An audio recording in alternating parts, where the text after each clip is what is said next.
And hello बच्चों, आज हम लोग पढ़ेंगे परागन। परागन का मतलब होता है बाबू पॉलिनेशन। क्या होता है? पॉलिनेशन।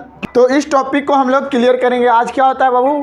परागन का मतलब होता है पॉलिनेशन। अब देखिए यहाँ पे आप देखिएगा कि लिखा हुआ है कि पराग कणों का पराग कोश से निकलकर मादा पुष्प के वर्तिकाग्र तक पहुँचने की घटना को क्या कहते हैं? परागन कहते हैं। मगर जो देखिए जो पराग कण होता है वो पराग कोश मतलब लघु बीजाणुधानी के अंतर्गत निर्माण होता है। तो वो स्फुटन की क्रिया द्वारा पराग कोश से निकलकर कहाँ तक? मादा पुष्प के वर्तिकाग्र तक पहुँचता है। तो उस क्रिया को हम लोग क्या कहते हैं? परागन कहते हैं। क्या कहते हैं? परागन कहते हैं। अगला है कि पराग कण के बाद अंडाशय से फल तथा फल का निर्माण होता है और पुंकेसर व दल क्या होते हैं? गिर जाते हैं। क्या गिर जाते हैं? पुंकेसर और दल जो होते हैं वो गिर जाते हैं। अब देखिए परागन की क्रिया जो होती है बाबू वो दो तरह से संपन्न होती है। परागन की क्रिया दो तरह से क्या होती है? संपन्न होती है या होते हैं। तो पहला होता है आपका स्वपरागन। क्या होता है? स्वपरागन, जिसको हम लोग कहते हैं सेल्फ पॉलिनेशन। क्या कहते हैं बाबू? Self pollination.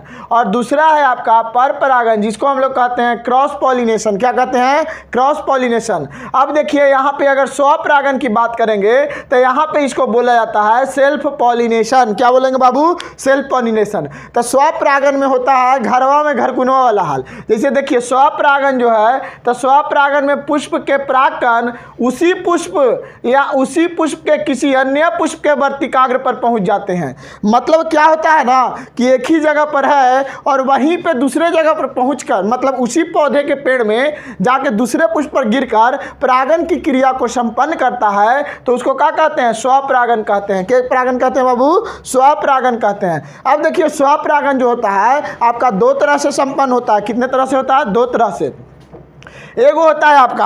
एगो आपका होता है अनुन्मीलय परागन। क्या होता है? अनुन्मीलय परागन, समझे? जिस एगो होता है समकालपकवता। क्या होता है? समकालपकवता, जिसको हम लोग होमोगैमी कहते हैं। क्या कहते हैं बाबू?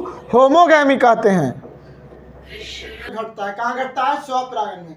अगर अनुन्मीलय परागन की बात करेंगे तो कुछ ऐसे फल, क्या हो रहा है कि कुछ ऐसे फल जो द्विलिंगी होते हैं और कभी नहीं खिलते। क्या?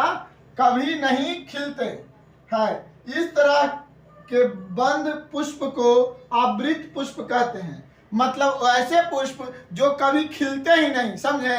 तो वो फल का निर्माण सीधे करते हैं। किसका निर्माण करते हैं? फल का निर्माण करते हैं। तो उसे क्या कहते हैं? आवृत पुष्प कहते हैं। कौन पुष्प कहते हैं बाबू? आवृत पुष्प कहते हैं। लेकिन इस तरह के पौधों के परोहर पर भी रंगीन पुष्प निकलते हैं।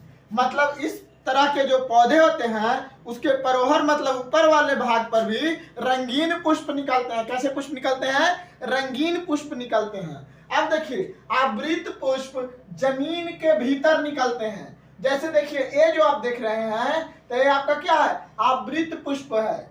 यहाँ पे हम खिला दिए लेकिन ये खिलते नहीं है। तो इसको हम लोग क्या कहते हैं? आवृत पुष्प कहते हैं। लेकिन इसके प्रोहर पर भी मतलब ऊपर वाला ओपन वाला हिस्सा में भी पुष्प निकलते हैं। समझे? कैसे पुष्प निकलते हैं? रंगीन पुष्प निकलते हैं। लाल पीयर ब्लू निकलते हैं। कैसे निकलते हैं? लाल पीला ब्लू। और कैसे निकलते हैं बाबू? हरा निकलते हैं। कैसे निकलते हैं? लाल पीला ब्लू मतलब कई सारे रंगीन पुष्प मतलब कई रंगों के पुष्प निकलते हैं इस पर, समझे? तो यहाँ पे आपका जो होगा तो यहाँ पे आपका स्वपरागन मतलब जैसे देखिए परागन की क्रिया दो तरह से संपन्न होती है, वो पर परागन है वो स्वपरागन। तो हम लोग यहाँ पे देखिए स्वपरागन जिसको हम लोग सेल्फ पॉलिनेशन कहते हैं। तो सेल्फ पॉलिनेशन के अंतर्गत दो टॉपिक आते हैं। एक का अनुन्मीलय परागन, वो आता है समकालपकवता। क्या आता है बाबू? समकालपकवता, जिसको हम लोग होमोगैमी भी कहते हैं, समझे? तो इसमें क्या आता है कि जैसे बादाम का जो पुष्पली, जैसे बेदाम चीनिया बेदाम। कौन बेदाम? चीनिया बेदाम किसका पुष्प है बाबू? चीनिया बेदाम। तो चीनिया बेदाम कहाँ होता है? आपका जमीन के नीचे मतलब सतह में होता है। तो ये सभी किसके अंतर्गत आएंगे? अनुन्मीलय परागनी पुष्प के अंतर्गत आएंगे। चलिए तो अगला टॉपिक देखते हैं हम लोग बाबू।